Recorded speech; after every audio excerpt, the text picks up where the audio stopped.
Muito bem, meus caros. É um prazer estar aqui participando do Congresso de Literatura Católica. Eu fiquei muito feliz com esta iniciativa e fiquei muito feliz também com o convite dos organizadores para participar. Bom, e o meu plano hoje é falar com vocês sobre o seguinte tema, quer dizer, o que define o escritor católico.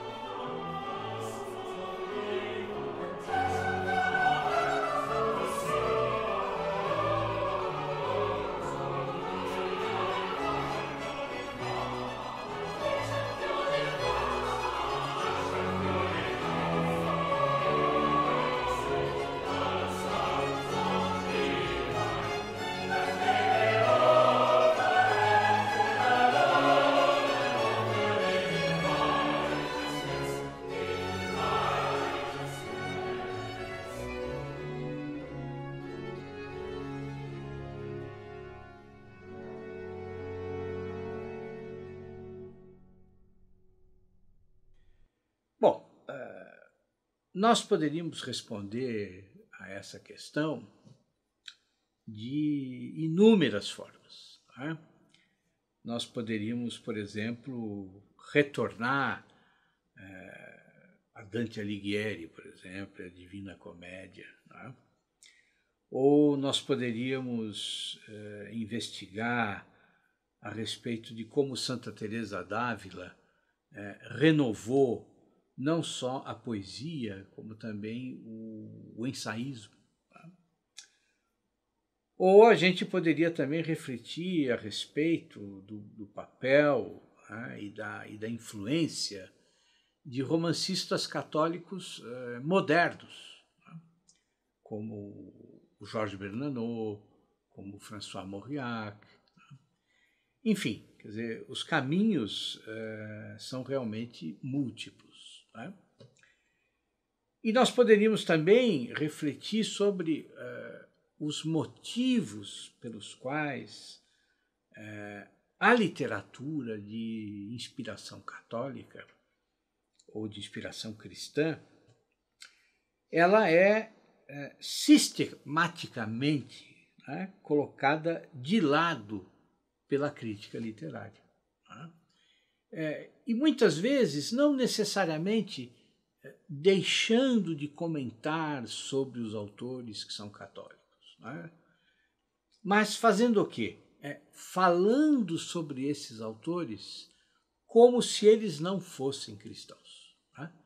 E até mesmo, muitas vezes, tentando mostrar que eles não são cristãos. E isso acontece muito com uma autora a respeito da qual nós vamos falar um pouco hoje. Né? Nós vamos ver rapidamente algumas questões dela, que é a Flannery O'Connor. Né? Quer dizer, se vocês forem ler alguns dos críticos ou dos estudiosos da literatura que não são cristãos, não são católicos e que se debruçam sobre a obra da Flannery, vocês vão sentir o quê? Vocês vão se sentir realmente incomodados, né? Porque vocês percebem que o fato dela ser católica acaba sendo um empecilho para uma boa análise. Né? E vão perceber também que sistematicamente esses estudiosos tentam mostrar como se ela estivesse além do cristianismo, ou como se isso não fosse importante quando você vai estudar a obra da Flannery O'Connor. Né? Mas nós vamos analisar hoje a questão, então, da definição, do que define o escritor católico. E para isso, nós temos que ir um pouco até as raízes dessa questão. Né? Ou, dizendo de uma outra forma, eu vou tentar responder a essa pergunta, quer dizer, o que define o escritor católico, refletindo sobre o que realmente caracteriza, não só nos dias atuais, né, mas sempre, um escritor católico. Tá? Bom, e eu vou fazer isso por quê?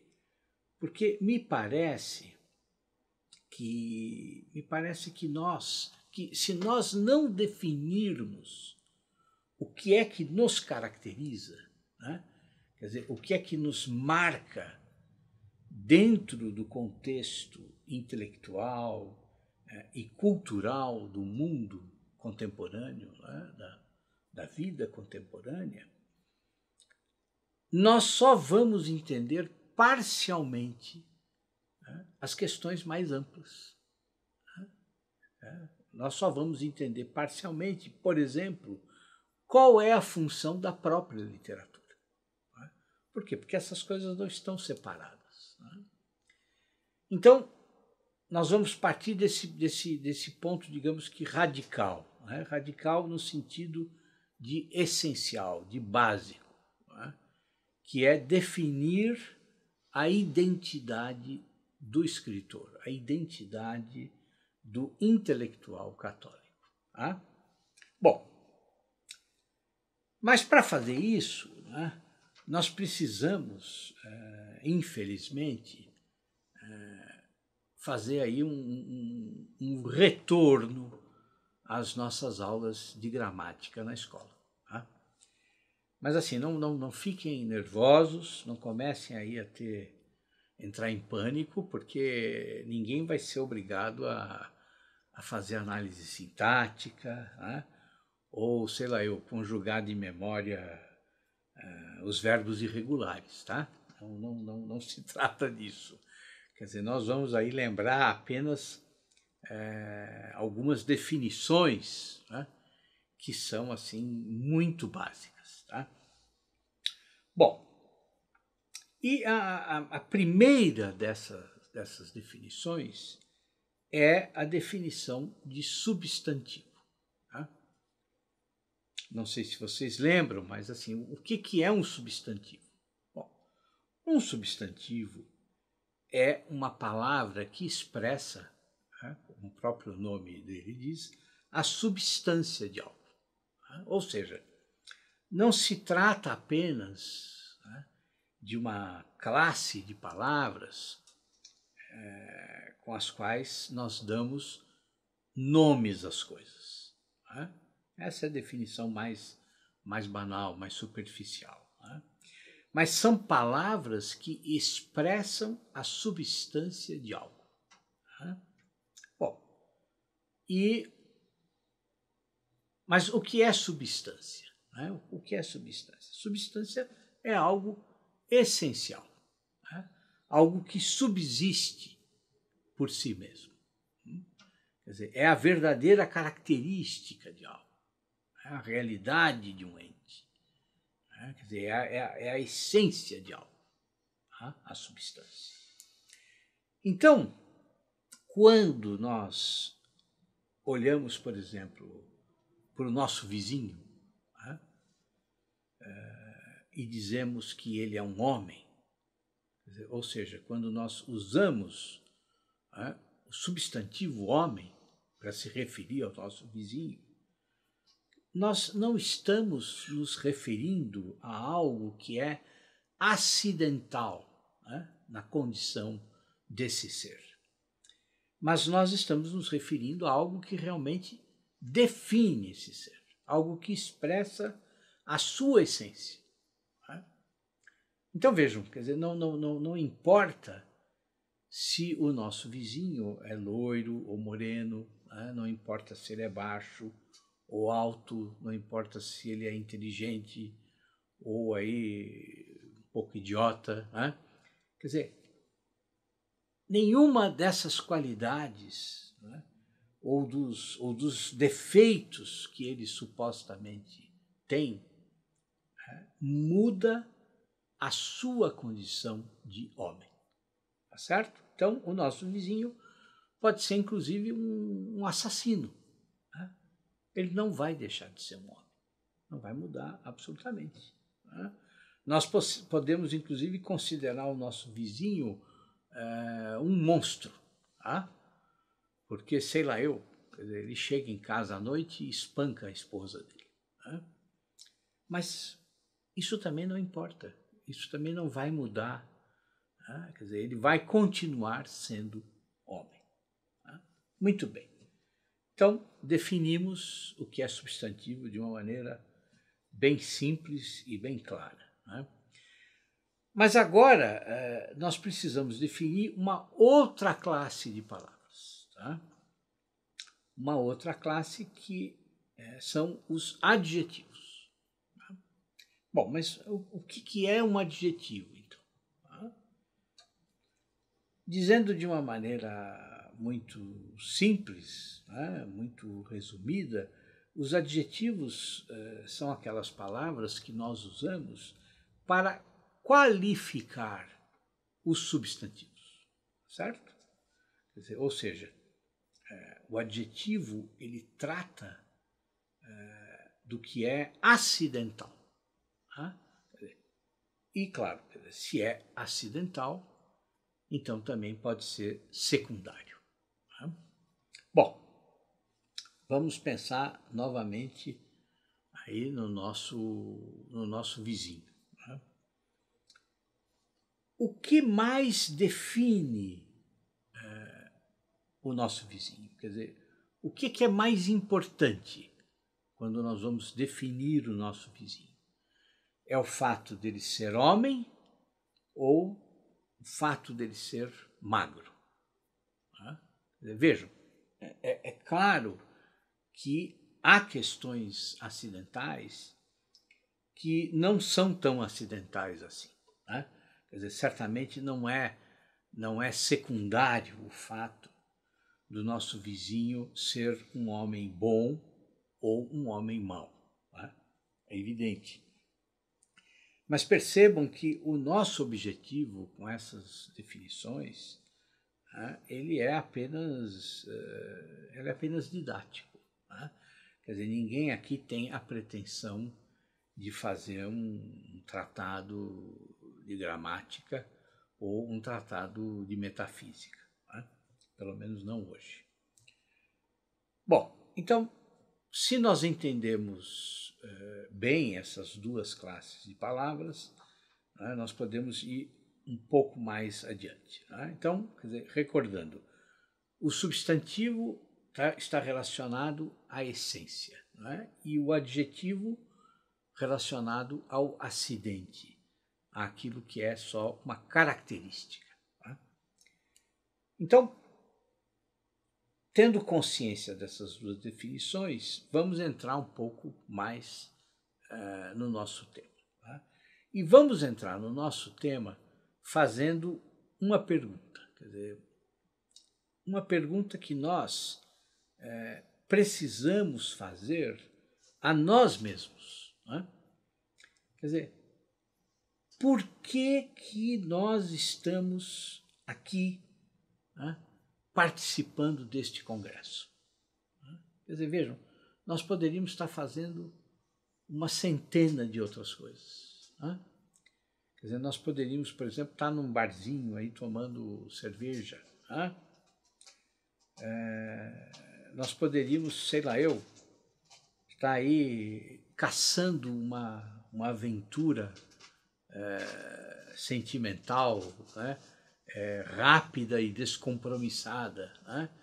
Quer dizer, e claro, ao fazer isso, seguindo um comportamento que desgraçadamente se tornou banal nos dias de hoje. Né? Ou a gente poderia estar fazendo algo menos desgastante. Né? Poderíamos estar sentado no sofá assistindo um filme do Netflix. Né? Mas não, quer dizer, por algum motivo, nós estamos aqui hoje. Né? E estamos aqui precisamente neste congresso. Né? Mas por quê? Por que nós estamos aqui? Né? Quer dizer, talvez alguns tenham se inscrito aqui por acidente. Né? É possível. Né? Ou por mera curiosidade. Mas eu creio que a maioria de vocês está aqui por um motivo. Né? E que motivo é esse? É um motivo que antecede todos os outros motivos. Né? E esse motivo, né, esse motivo que antecede todos os outros motivos, é também a razão de eu estar aqui. Né? Ou seja, nós estamos aqui por quê? Porque nós somos católicos. Né? Bom, então vamos para uma outra pergunta. Né? Quer dizer, o que é ser católico? Né? Quer dizer, ser católico é um acidente nas nossas vidas ou é algo essencial? Quer dizer, ser católico é uma qualidade, né? Quer dizer, ou ser católico revela a nossa substância, a nossa realidade mais íntima, aquela nossa característica mais verdadeira. Né? O que é ser católico? Então vejam, quer dizer, essas perguntas, elas são importantes por quê? Porque a palavra católico, né, ela pode ser um adjetivo, mas ela também pode ser um substantivo. Né? Então vejam, se nós olharmos de maneira superficial, parece que ser católico é apenas um acidente. Né? Quer dizer, afinal de contas, nós todos continuaríamos sendo homens, né? Continuaríamos sendo seres humanos se nós não fôssemos católicos. Não é mesmo? Não mudaria. Mas a verdade é que quando nós fomos batizados, a nossa essência ela foi modificada. Né? Quer dizer, na verdade, antes de nós sermos batizados, é como se o homem estivesse sobrenaturalmente morto. Né? Como se nós estivéssemos sobrenaturalmente mortos. Quer dizer, antes de ser batizado, quer dizer, o homem possui plenamente a vida natural. Né? Quer dizer, ele tem todas as faculdades e todas as capacidades que são características de um ser humano. Todas. Né? Quer dizer, ele tem tudo o que é próprio da natureza humana. Né? Mas não tem mais nada. Acaba aí. Né? Agora, com o batismo, quer dizer, o vazio espiritual, né? esse vazio que nós também chamamos de pecado original, né? Ele desaparece. Né? E acontece o quê? Acontece que Deus se torna presente na nossa alma. Né? Quer dizer, dizendo de uma outra maneira, a alma passa a participar da própria vida de Deus. Né? E essa participação, né, a doutrina católica chama de graça santificante. Né?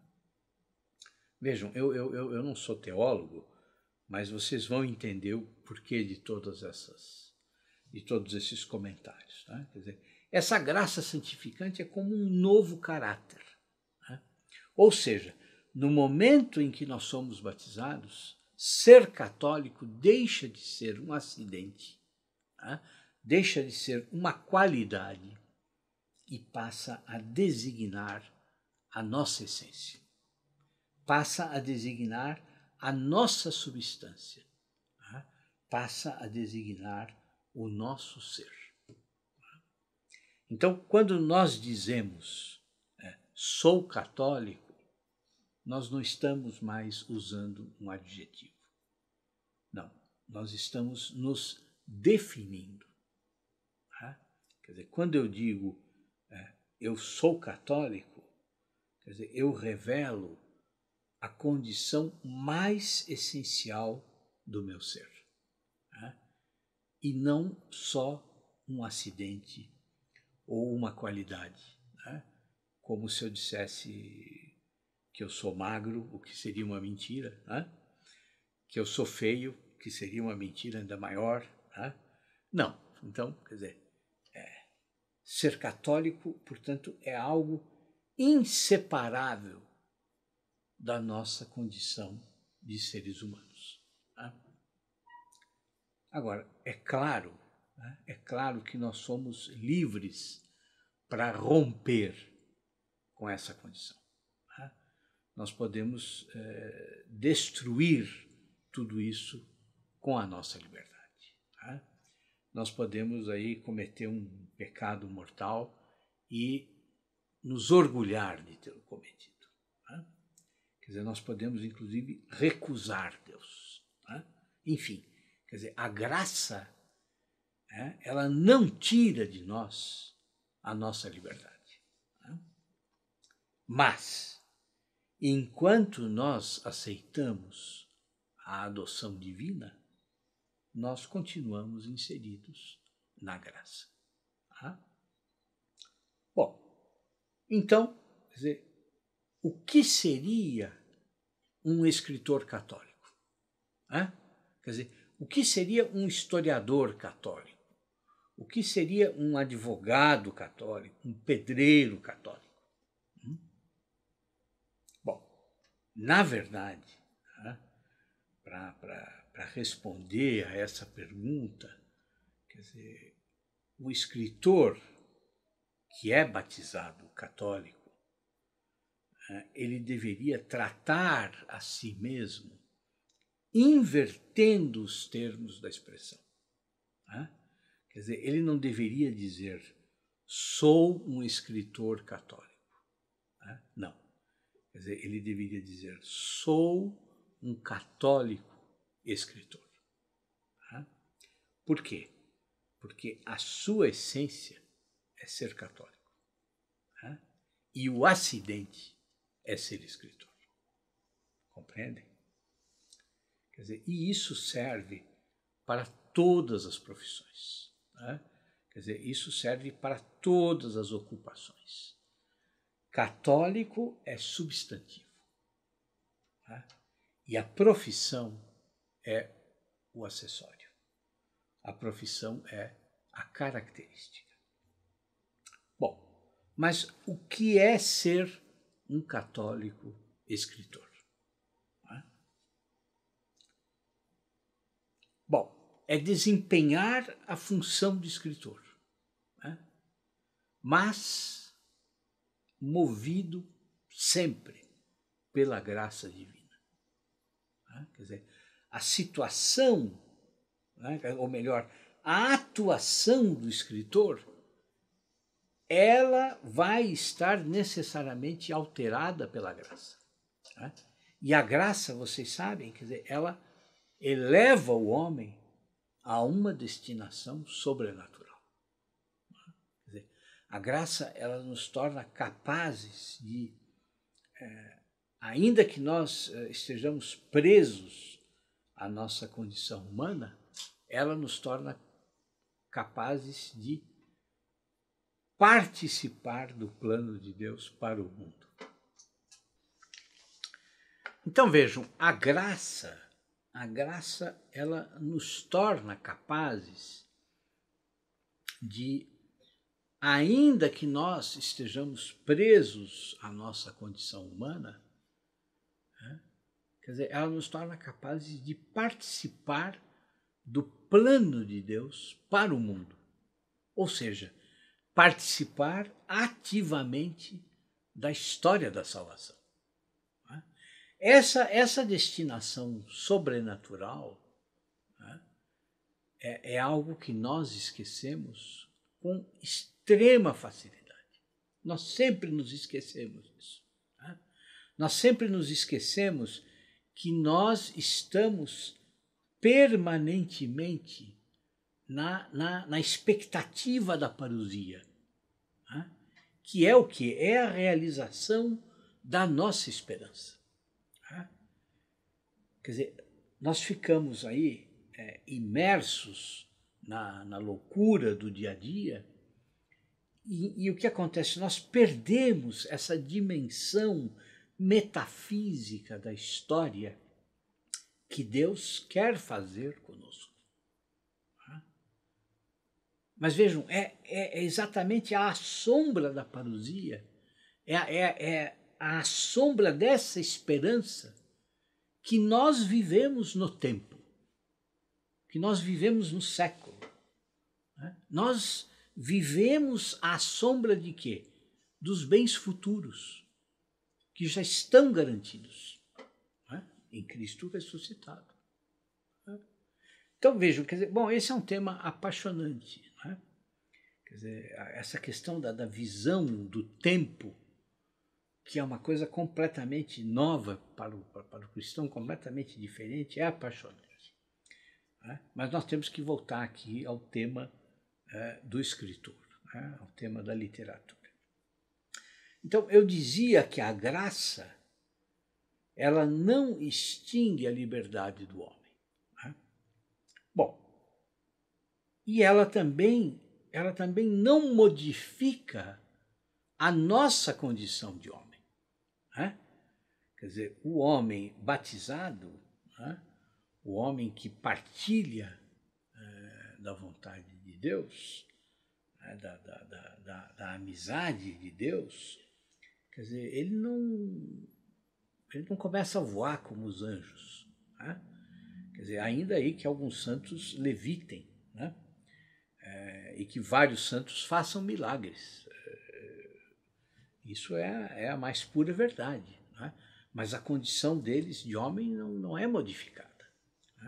Então, o católico escritor, ele está modificado na sua essência, mas ele permanece livre e permanece homem. Agora, o que isso significa? O que isso significa? Bem, há um episódio da vida de São Francisco de Assis que eu acho que pode nos dar a resposta para essa nova pergunta. É um episódio, inclusive, que a Flannery O'Connor cita num dos ensaios que ela deixou, que é o episódio do lobo de Gubbio. Então tem uma cidadezinha pequena lá na Itália chamada Gubbio, e lá surge um lobo que começa a devorar os animais daquelas pequenas famílias, dos pequenos agricultores. E quando São Francisco passa por ali, os moradores imploram para que ele faça alguma coisa. Bom, e São Francisco, então, na sua extrema bondade, ele vai até a floresta e encontra o lobo e conversa com ele. E argumenta com o lobo, mostrando que, olha, é compreensível que você coma aí uma galinha por dia, Afinal de contas, é da sua natureza fazer isso. Agora, o que não é possível é você continuar matando todos os animais, quer dizer, de maneira indiscriminada, apenas aí pelo prazer de matar. Quer dizer, você está atrapalhando a vida de todo mundo aqui. Não pode fazer isso. E o mais interessante é que, assim, São Francisco convence o lobo. Ou, se nós podemos aí dizer de uma forma um pouco mais literária ou teológica, quer dizer, São Francisco converte o lobo. E o lobo realmente muda de comportamento, quer dizer, ele não mata mais gratuitamente, mas apenas aquilo que é o necessário para a sua sobrevivência como lobo. Bom, mas qual é a lição que nós podemos tirar dessa história, e é a lição que a própria Flannery tira no seu ensaio? Quer dizer, o importante a perceber aqui é que a graça de Deus, quer dizer, o que nós poderíamos chamar aí de conversão do lobo, ela não muda o seu estado de lobo.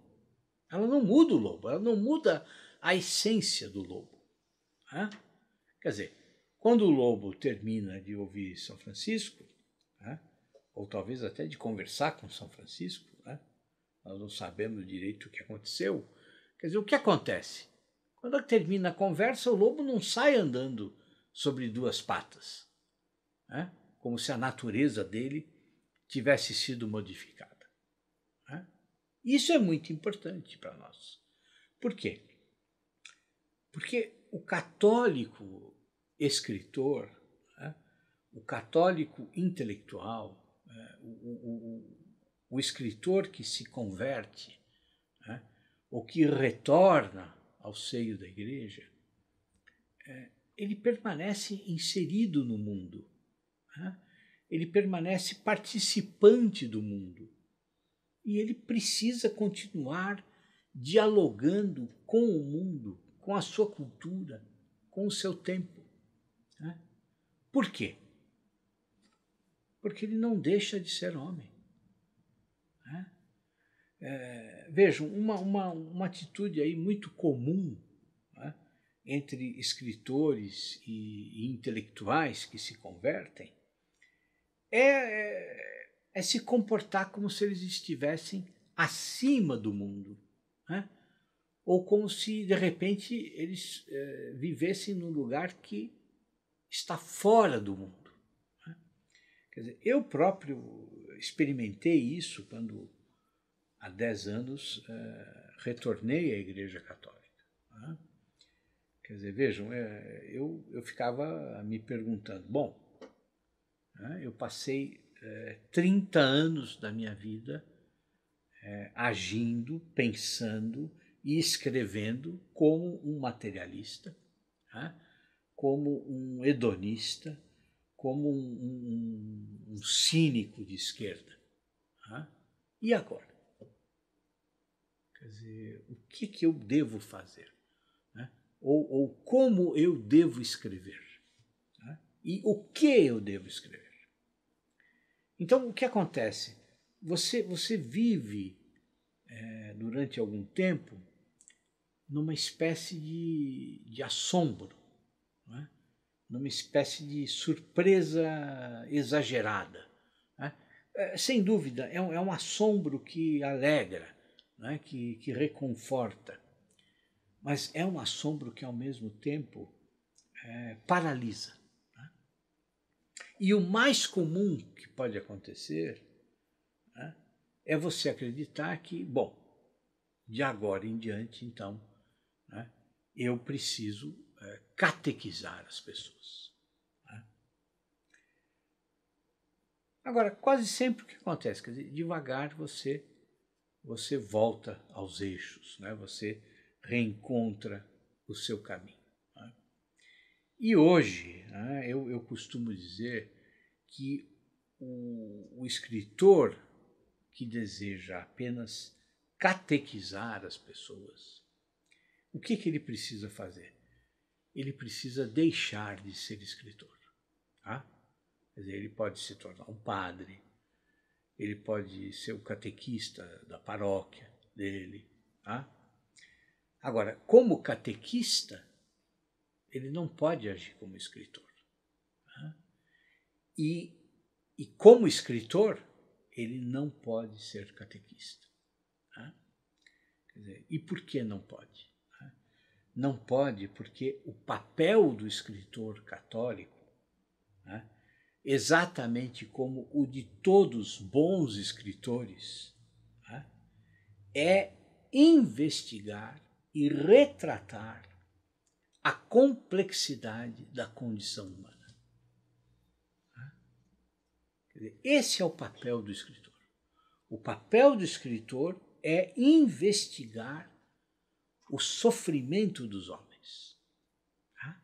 Quer dizer, inclusive dos homens que estão apartados de Deus, que não acreditam em Deus, né? Que recusam Deus. O papel do escritor também qual é? É investigar, digamos que a nostalgia que o homem tem, mesmo sem saber, né? A nostalgia que ele tem do paraíso. Tá? Quer dizer, e por meio dessa investigação, o que o escritor faz? Por meio dessa investigação, o escritor tenta abrir, tenta predispor os seus leitores à graça divina. Agora, quer dizer, como fazer isso sem se tornar um catequista? Bom, há uma palestra minha no YouTube, no meu canal, e na verdade não é uma palestra, é uma aula livre do meu curso sobre a teoria e a prática do conto. E nessa aula eu analiso um conto da Flannery O'Connor. É um conto maravilhoso dela, que se chama Os Aleijados Entrarão Primeiro. Quer dizer, eu estou recomendando que vocês assistam essa aula, por quê? Porque hoje aqui não há tempo de fazer aquela análise minuciosa que eu faço a respeito do conto da Flannery. Inclusive, nessa página, na descrição do vídeo, vocês vão encontrar um link com o PDF do conto, para vocês poderem ler o conto. E esse conto é um exemplo perfeito do que é retratar a complexidade humana. Quer dizer, o que é retratar a condição humana. E no centro dessa condição, que é uma condição de pecado, que é uma condição de contradições, de dúvidas, o que o católico escritor faz? Ele faz isto que a Flannery faz. Ele mostra a possibilidade da graça. A graça que se manifesta, inclusive, na tragédia. Por quê? Porque, como vocês vão ver quando vocês lerem o conto, esse conto termina de forma terrível. Quer dizer, o conto termina de forma realmente trágica. E, no entanto, a graça de Deus, o amor de Deus está ali. Está ali vivo, está ali pulsando no centro daquela realidade trágica. Quer dizer, toda a carreira literária da Flannery O'Connor mostra e comprova o que eu sempre digo. Quer dizer, o escritor, o católico escritor, ele não sai dizendo às pessoas, como se ele fosse um moralista, o que essas pessoas devem ou não devem fazer. Agora, por que ele não faz isso?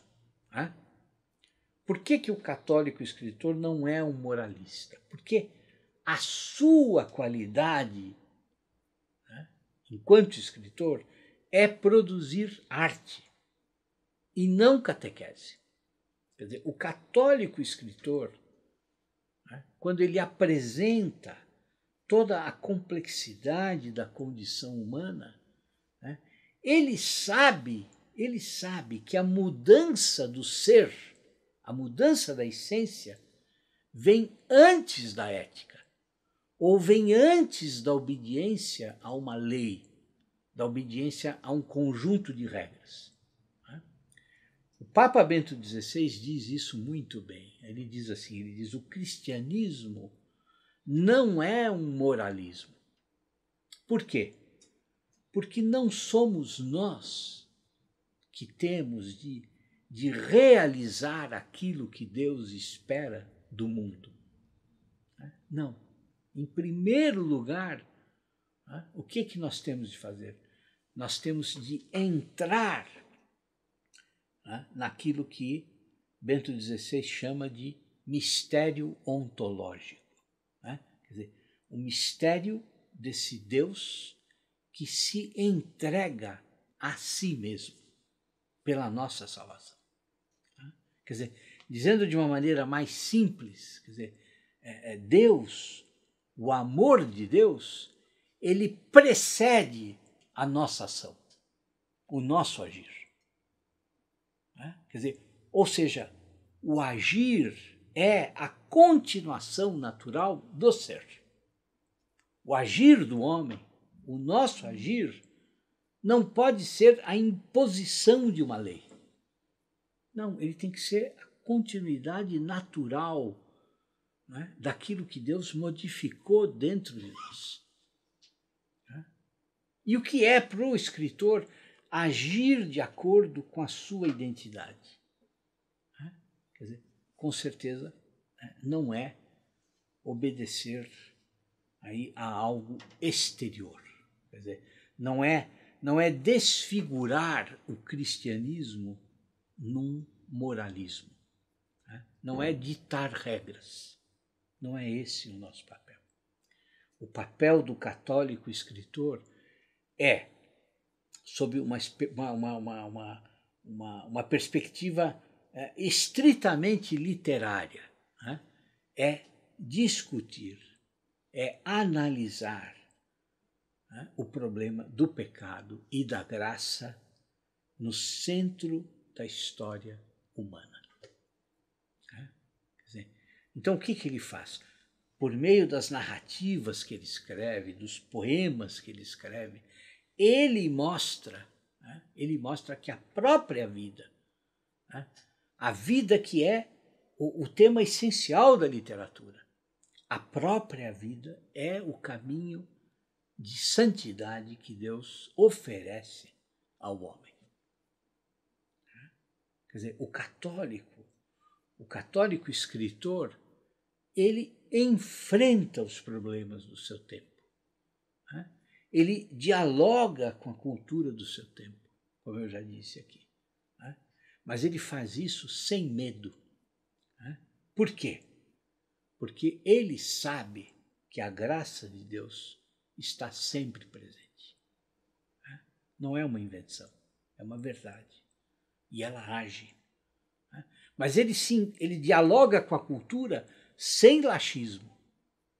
Ou seja, sem se entregar a uma tolerância excessiva, sem se entregar à permissividade ou a uma vida sem regras morais. Não é isto. Quer dizer, o católico escritor ele não abraça o relativismo. Ele não aceita as ideias sempre aí de uma maneira conciliatória. Ele não adota um comportamento comodista. Não se trata disso. Dialogar com a cultura do nosso tempo não significa que nós temos de fazer concessões a tudo. Não é isso.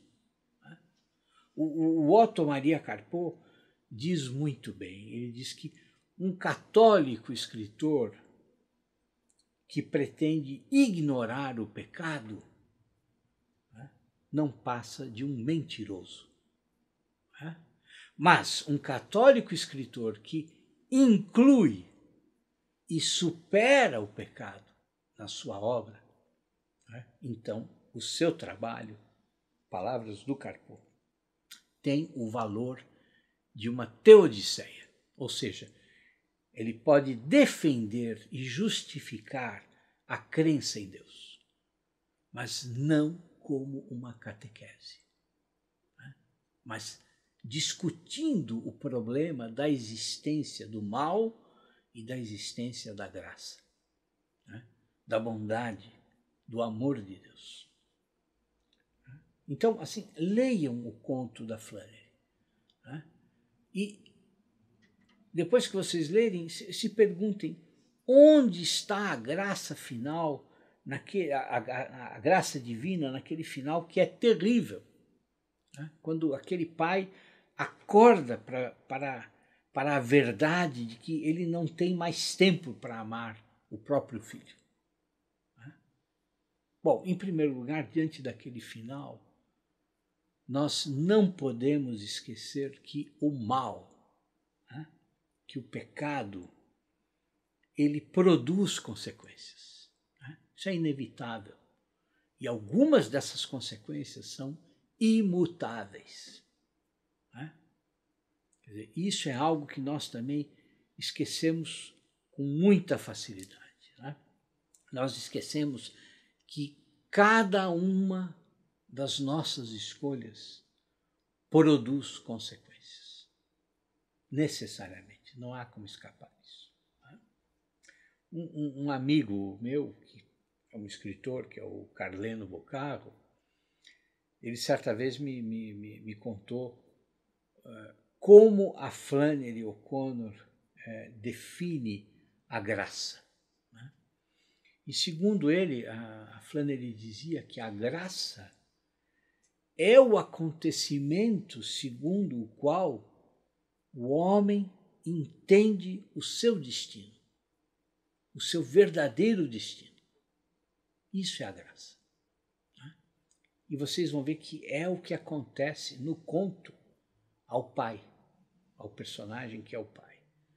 Né? Quando nós chegamos ao final da história, nós vemos então, apesar de toda a tragédia, nós vemos que ele está pronto para viver o grande, o único destino do homem. Né? E qual é o grande, o único destino nosso? Qual é? Né? Bom, se nós somos católicos, nós temos a resposta para essa pergunta. Né? Nós sabemos a resposta. Por quê? Porque nós recebemos de Deus uma pessoa que compreendeu e viveu de maneira única, né? Inigualável, esse que é o único e grande destino do homem, né? Que é Jesus Cristo. Quer dizer, Jesus não nos ensinou apenas, né? Não, mas ele nos mostrou, né, que o verdadeiro destino do homem é amar. Né? Amar a todos, né? Amar de forma absoluta, né? Amar inclusive os nossos inimigos, né? E amar entregando a nossa própria vida pela verdade, pelos outros. Né? Mas vejam, Jesus recusou todas as formas de moralismo. Né? Quer dizer, ele compreendeu plenamente e amou plenamente a complexidade da vida humana. Né? Então, ele é o modelo perfeito para o católico que é escritor. Né? É esse o modelo que nós temos de seguir. É ele que define o católico escritor. É isso, meus caros. Foi um prazer estar aqui com vocês. Um grande abraço para todos.